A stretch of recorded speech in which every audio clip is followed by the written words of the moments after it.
ॐ ब्रह्मास्त्ररूपिणी देवी माता श्रीबंगलामुखी चिच्छिक्तिर्ज्ञानरूपा च ब्रह्मानन्दप्रदायिनी महाविद्या महालक्ष्मी श्रीमत्त्रिपुरसुन्दरी भुवनेशी जगन्माता पार्वती सर्वमङ्गला ललिता भैरवी शान्ता अन्नपूर्णा कुलेश्वरी बाराही छिन्नमस्ता च तारा काली सरस्वती जगत्पूज्या महामाया कामेशी भगमालिनी दक्षपुत्री शिवाङ्कस्था शिवरूपा शिवप्रिया सर्वसम्पत्करी देवी सर्वलोकवंशकरी वेदविद्या महापूज्या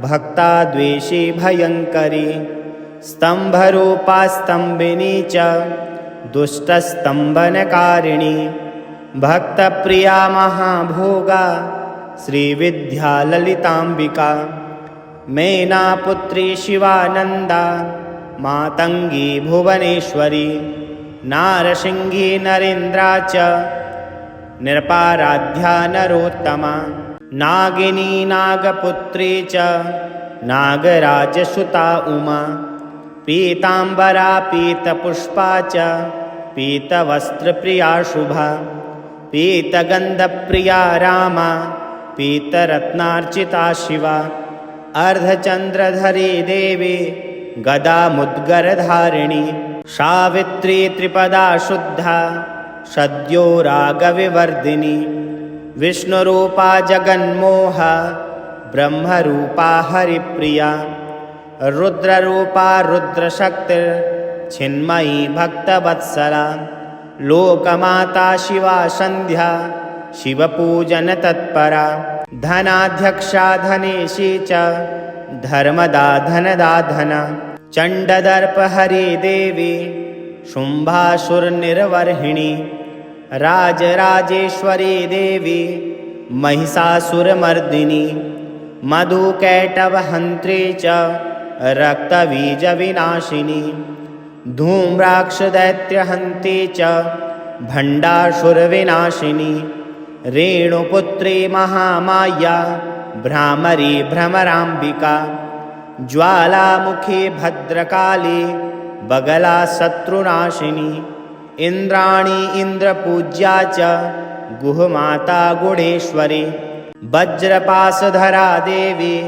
जिह्वा मुद्गरधारिणी भक्तानन्दकरी देवी बंगला परमेश्वरी अष्टोत्तरशतं नाम्ना बंगला यस्तु यः पठेत् रिपुर्बाधा विनिर्मुक्तः लक्ष्मीस्थैर्यमवाप्नुयात् भूतप्रेतपिशाचा च ग्रहपीडानिवारणं राजानो वसिमायाति सर्वैश्वर्य च विन्दति नानाविद्यां च लभते राज्यं प्राप्नोति निश्चितं भुक्तिमुक्तिमवाप्नोति साक्षात् शिवसमो भवेत्। ॐ ब्रह्मास्त्ररूपिणी देवी माता श्रीबंगलामुखी चिच्छिक्तिर्ज्ञानरूपा च ब्रह्मानन्दप्रदायिनी महाविद्या महालक्ष्मी श्रीमत्त्रिपुरसुन्दरी भुवनेशी जगन्माता पार्वती सर्वमङ्गला ललिता भैरवी शान्ता अन्नपूर्णा कुलेश्वरी बाराही छिन्नमस्ता च तारा काली सरस्वती जगत्पूज्या महामाया कामेशी भगमालिनी दक्षपुत्री शिवाङ्कस्था शिवरूपा शिवप्रिया सर्वसम्पत्करी देवी सर्वलोकवंशकरी वेदविद्या महापूज्या भक्ताद्वेषी भयङ्करी स्तम्भरूपा स्तम्भिनी च दुष्टस्तम्भनकारिणी भक्तप्रिया महाभोगा श्रीविद्या ललिताम्बिका मेनापुत्री शिवानन्दा मातङ्गी भुवनेश्वरी नारसिंही नरेन्द्रा च नृपाराध्या नरोत्तमा नागिनी नागपुत्री च नागराजसुता उमा पीताम्बरा पीतपुष्पा च पीतवस्त्रप्रिया शुभा पीतगन्धप्रिया रामा पीतरत्नार्चिता शिवा अर्धचन्द्रधरी देवी गदामुद्गरधारिणी सावित्री त्रिपदा शुद्धा सद्यो रागविवर्धिनी विष्णुरूपा जगन्मोहा ब्रह्मरूपा हरिप्रिया रुद्ररूपा रुद्रशक्तिर्चिन्मयी भक्तवत्सला लोकमाता शिवा सन्ध्या शिवपूजनतत्परा धनाध्यक्षा धनेशी च धर्मदा धनदा धना चण्डदर्पहरी देवी शुम्भासुरनिर्वर्हिणी राजराजेश्वरी देवी महिषासुरमर्दिनी मधुकैटभहन्त्री च रक्तबीजविनाशिनी धूम्राक्षदैत्यहन्ती च भण्डासुरविनाशिनी रेणुपुत्री महामाया भ्रामरी भ्रमराम्बिका ज्वालामुखी भद्रकाली बगला शत्रुनाशिनी इन्द्राणी इन्द्रपूज्या च गुहमाता गुणेश्वरी वज्रपाशधरा देवी जिह्वा मुद्गरधारिणी भक्तानन्दकरी देवी बङ्गला परमेश्वरी अष्टोत्तरशतं नाम्ना बङ्गला यस्तु यः पठेत् रिपुर्बाधा विनिर्मुक्तः लक्ष्मीस्थैर्यमवाप्नुयात् भूतप्रेतपिशाचा च ग्रहपीडानिवारणं राजानो वसिमायाति सर्वैश्वर्य च विन्दति नानाविद्यां च लभते राज्यं प्राप्नोति निश्चितं भुक्तिमुक्तिमवाप्नोति साक्षात् शिवसमो भवेत्। ॐ ब्रह्मास्त्ररूपिणी देवी माता श्रीबङ्गलामुखी चिच्छिक्तिर्ज्ञानरूपा च ब्रह्मानन्दप्रदायिनी महाविद्या महालक्ष्मी श्रीमत्त्रिपुरसुन्दरी भुवनेशी जगन्माता पार्वती सर्वमङ्गला ललिता भैरवी शान्ता अन्नपूर्णा कुलेश्वरी वाराही छिन्नमस्ता च तारा काली सरस्वती जगत्पूज्या महामाया कामेशी भगमालिनी दक्षपुत्री शिवाङ्कस्था शिवरूपा शिवप्रिया सर्वसम्पत्करी देवी सर्वलोकवंशकरी वेदविद्या महापूज्या भक्ताद्वेषी भयङ्करी स्तम्भरूपा स्तम्भिनी च दुष्टस्तम्भनकारिणी भक्तप्रिया महाभोगा श्रीविद्या ललिताम्बिका मेनापुत्री शिवानन्दा मातङ्गी भुवनेश्वरी नारसिंही नरेन्द्रा च नृपाराध्या नरोत्तमा नागिनी नागपुत्री च नागराजसुता उमा पीताम्बरा पीतपुष्पा च पीतवस्त्रप्रिया शुभा पीतगन्धप्रिया रामा पीतरत्नार्चिता शिवा अर्धचन्द्रधरी देवी गदामुद्गरधारिणी सावित्री त्रिपदा शुद्धा सद्यो रागविवर्धिनी विष्णुरूपा जगन्मोहा ब्रह्मरूपा हरिप्रिया रुद्ररूपा रुद्रशक्तिर्चिन्मयी भक्तवत्सला लोकमाता शिवा सन्ध्या शिवपूजनतत्परा धनाध्यक्षा धनेशी च धर्मदा धनदा धना चण्डदर्पहरी देवी शुम्भासुरनिर्वर्हिणी राजराजेश्वरी देवी महिषासुरमर्दिनी मधुकैटभहन्त्री च रक्तबीजविनाशिनी धूम्राक्षदैत्यहन्ती च भण्डासुरविनाशिनी रेणुपुत्री महामाया भ्रामरी भ्रमराम्बिका ज्वालामुखी भद्रकाली बगला शत्रुनाशिनी इंद्राणी इंद्रपूज्या च गुहमाता गुणेश्वरी वज्रपाशधरा देवी जिह्वा मुद्गरधारिणी भक्तानंदकरी देवी बंगला परमेश्वरी अष्टोत्तरशतं नाम्ना बंगला यास्तु यः पठेत् रिपुर्बाधा विनिर्मुक्तः लक्ष्मीस्थैर्यमवाप्नुयात् भूतप्रेतपिशाचा च ग्रहपीडानिवारणं राजानो वसिमायाति सर्वैश्वर्य च विन्दति नानाविद्यां च लभते राज्यं प्राप्नोति निश्चितं भुक्तिमुक्तिमवाप्नोति साक्षात् शिवसमो भवेत्। ॐ ब्रह्मास्त्ररूपिणी देवी माता श्रीबंगलामुखी चिच्छिक्तिर्ज्ञानरूपा च ब्रह्मानन्दप्रदायिनी महाविद्या महालक्ष्मी श्रीमत्त्रिपुरसुन्दरी भुवनेशी जगन्माता पार्वती सर्वमङ्गला ललिता भैरवी शान्ता अन्नपूर्णा कुलेश्वरी बाराही छिन्नमस्ता च तारा काली सरस्वती जगत्पूज्या महामाया कामेशी भगमालिनी दक्षपुत्री शिवांकस्था शिवरूपा शिवप्रिया सर्वसंपत्करी देवी सर्वलोकवंशकरी वेदविद्या महापूज्या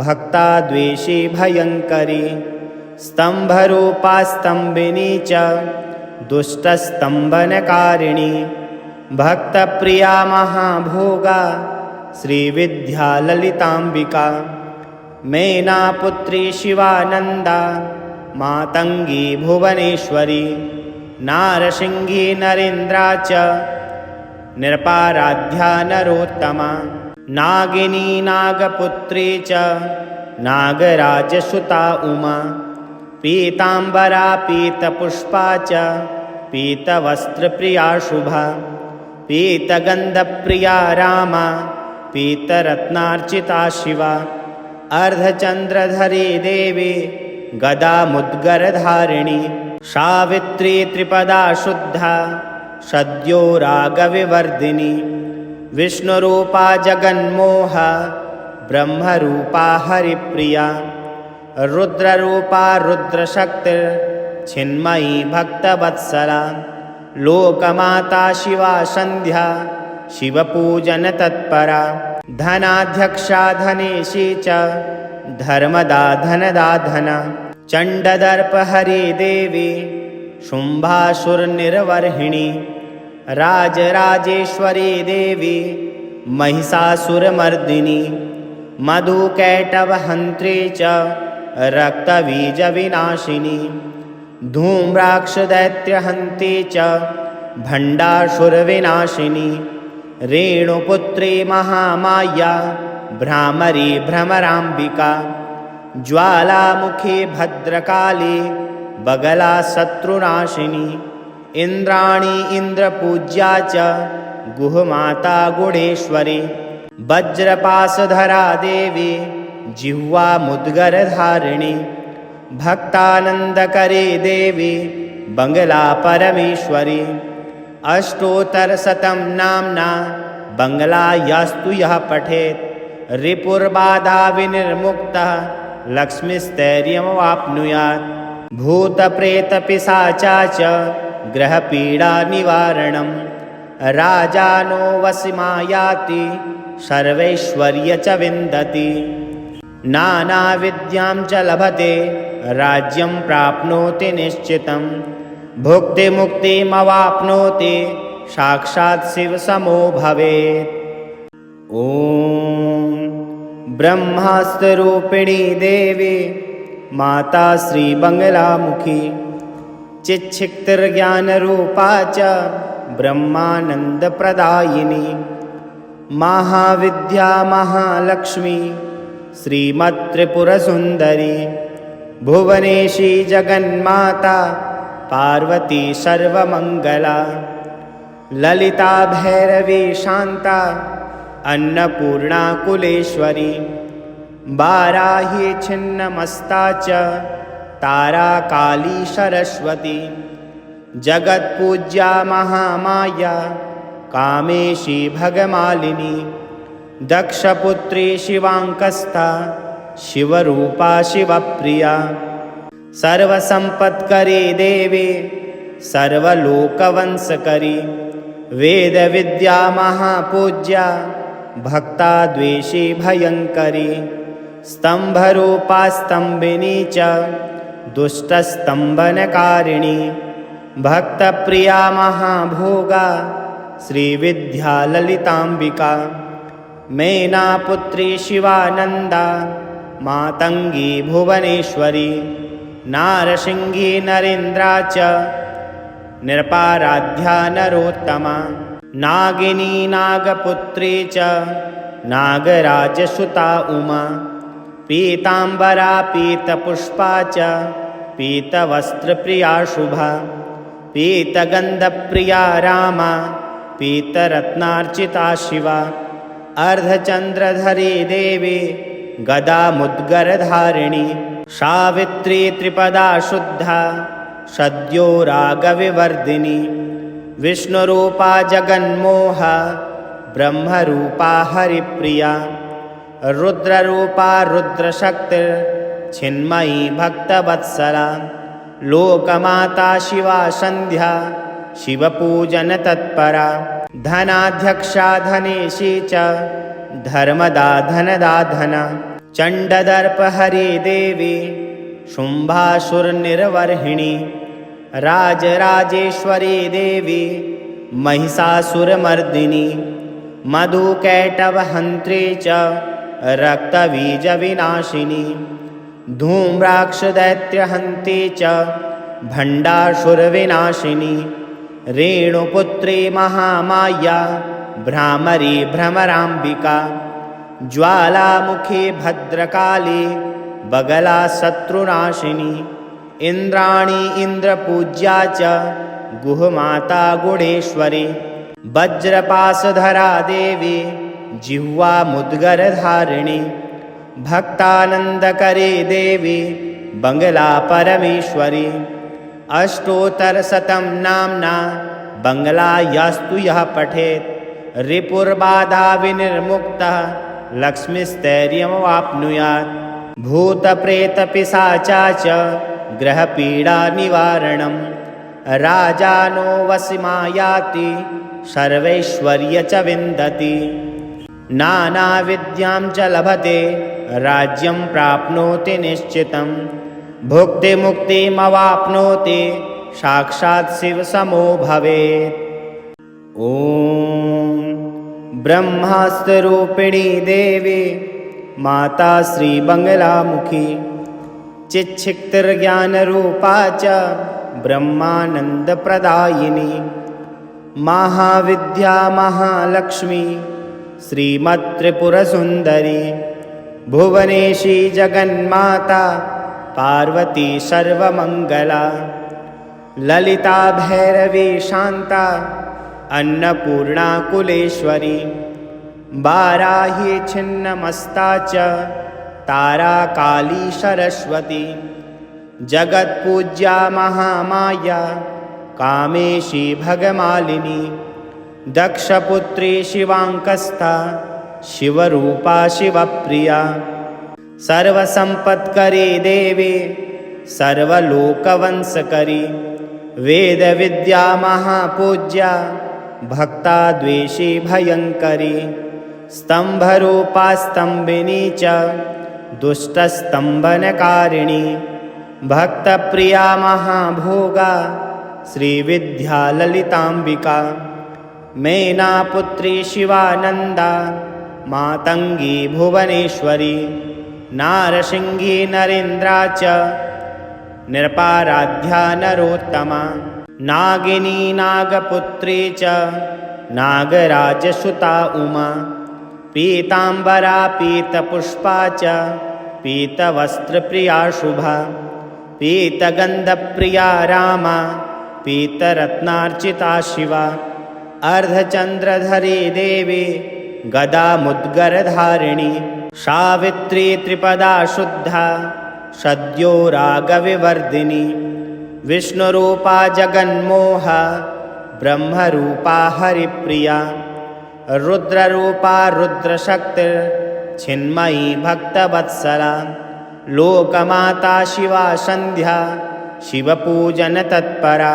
धनाध्यक्षा धनेशी च धर्मदा धनदा धना। चण्डदर्पहरी देवी शुम्भासुरनिर्वर्हिणी।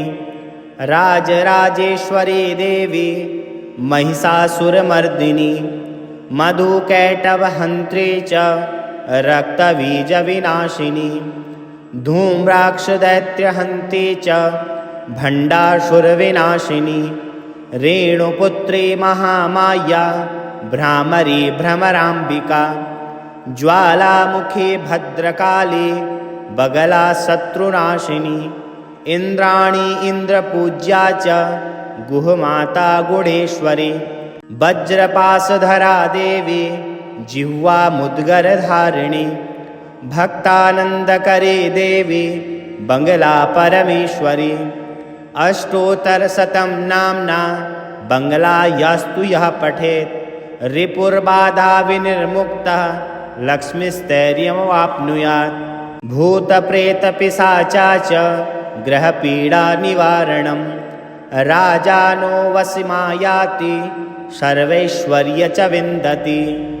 नानाविद्यां च लभते राज्यं प्राप्नोति निश्चितं। भुक्तिमुक्तिमवाप्नोति साक्षात् शिवसमो भवेत्। ॐ ब्रह्मास्त्ररूपिणी देवी माता श्रीबङ्गलामुखी। चिच्छिक्तिर्ज्ञानरूपा च ब्रह्मानन्दप्रदायिनी। महाविद्या महालक्ष्मी श्रीमत्त्रिपुरसुन्दरी। भुवनेशी जगन्माता पार्वती सर्वमङ्गला। ललिता भैरवी शान्ता अन्नपूर्णा कुलेश्वरी। वाराही छिन्नमस्ता च तारा काली सरस्वती। जगत्पूज्या महामाया कामेशी भगमालिनी।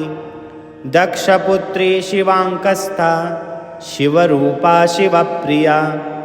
सर्वसम्पत्करी देवी सर्वलोकवंशकरी। वेदविद्या महापूज्या भक्ताद्वेषी भयङ्करी। स्तम्भरूपा स्तम्भिनी च दुष्टस्तम्भनकारिणी। भक्तप्रिया महाभोगा श्रीविद्या ललिताम्बिका। मेनापुत्री शिवानन्दा मातङ्गी भुवनेश्वरी। नारसिंही नरेन्द्रा च निरपाराध्या नरोत्तमा। नागिनी नागपुत्री च नागराजसुता उमा। पीताम्बरा पीतपुष्पा च पीतवस्त्रप्रिया शुभा। पीतगन्धप्रिया रामा पीतरत्नार्चिता शिवा। अर्धचन्द्रधरी देवी गदामुद्गरधारिणी। सावित्री त्रिपदा शुद्धा सद्यो रागविवर्धिनी। विष्णुरूपा जगन्मोहा ब्रह्मरूपा हरिप्रिया। रुद्ररूपा रुद्रशक्तिर्चिन्मयी भक्तवत्सला। लोकमाता शिवा सन्ध्या शिवपूजनतत्परा। धनाध्यक्षा धनेशी च धर्मदा धनदा धना। चण्डदर्पहरी देवी शुम्भासुरनिर्वर्हिणी। राजराजेश्वरी देवी महिषासुरमर्दिनी। मधुकैटभहन्त्री च रक्तबीजविनाशिनी। धूम्राक्षदैत्यहन्त्री च भण्डासुरविनाशिनी। रेणुपुत्री महामाया भ्रामरी भ्रमराम्बिका ज्वालामुखी भद्रकाली बगला शत्रुनाशिनी इंद्राणी इंद्रपूज्या च गुहमाता गुणेश्वरी वज्रपाशधरा देवी जिह्वा मुद्गरधारिणी भक्तानंदकरी देवी बंगला परमेश्वरी अष्टोत्तरशतं नाम्ना बंगला यास्तु यः पठेत् रिपुर्बाधा विनिर्मुक्तः लक्ष्मीस्थैर्यमवाप्नुयात् भूतप्रेतपिशाचा च ग्रहपीडानिवारणं राजानो वसिमायाति सर्वैश्वर्य च विन्दति नानाविद्यां च लभते राज्यं प्राप्नोति निश्चितं भुक्तिमुक्तिमवाप्नोति साक्षात् शिवसमो भवेत्। ॐ ब्रह्मास्त्ररूपिणी देवी माता श्रीबंगलामुखी चिच्छिक्तिर्ज्ञानरूपा च ब्रह्मानन्दप्रदायिनी महाविद्या महालक्ष्मी श्रीमत्त्रिपुरसुन्दरी भुवनेशी जगन्माता पार्वती सर्वमङ्गला ललिता भैरवी शान्ता अन्नपूर्णा कुलेश्वरी वाराही छिन्नमस्ता च तारा काली सरस्वती जगत्पूज्या महामाया कामेशी भगमालिनी दक्षपुत्री शिवांकस्था शिवरूपा शिवप्रिया सर्वसंपत्करी देवी सर्वलोकवंशकरी वेदविद्या महापूज्या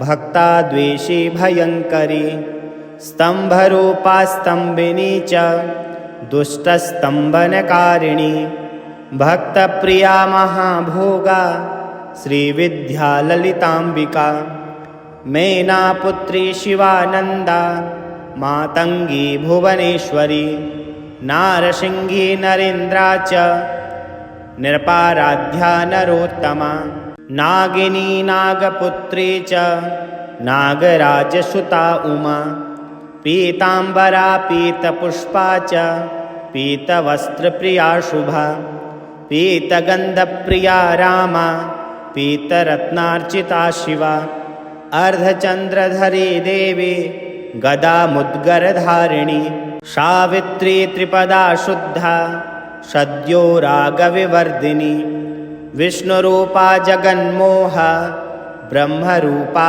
हरिप्रिया रुद्ररूपा रुद्रशक्तिर्चिन्मयी भक्तवत्सला लोकमाता शिवा संध्या शिवपूजनतत्परा धनाध्यक्षा धनेशी च धर्मदा धनदा धना चण्डदर्पहरी देवी शुम्भासुरनिर्वर्हिणी राजराजेश्वरी देवी महिषासुरमर्दिनी मधुकैटभहन्त्री च रक्तबीजविनाशिनी धूम्राक्षदैत्यहन्ती च भण्डासुरविनाशिनी रेणुपुत्री महामाया भ्रामरी भ्रमराम्बिका ज्वालामुखी भद्रकाली बगला शत्रुनाशिनी इंद्राणी इंद्रपूज्या च गुहमाता गुणेश्वरी वज्रपाशधरा देवी जिह्वा मुद्गरधारिणी भक्तानंदकरी देवी बंगला परमेश्वरी अष्टोत्तरशतं नाम्ना बंगला यास्तु यः पठेत् रिपुर्बाधा विनिर्मुक्तः लक्ष्मीस्थैर्यमवाप्नुयात् भूतप्रेतपिशाचा च ग्रहपीडानिवारणं राजानो वसिमायाति सर्वैश्वर्य च विन्दति नानाविद्यां च लभते राज्यं प्राप्नोति निश्चितं भुक्तिमुक्तिमवाप्नोति साक्षात् शिवसमो भवेत्।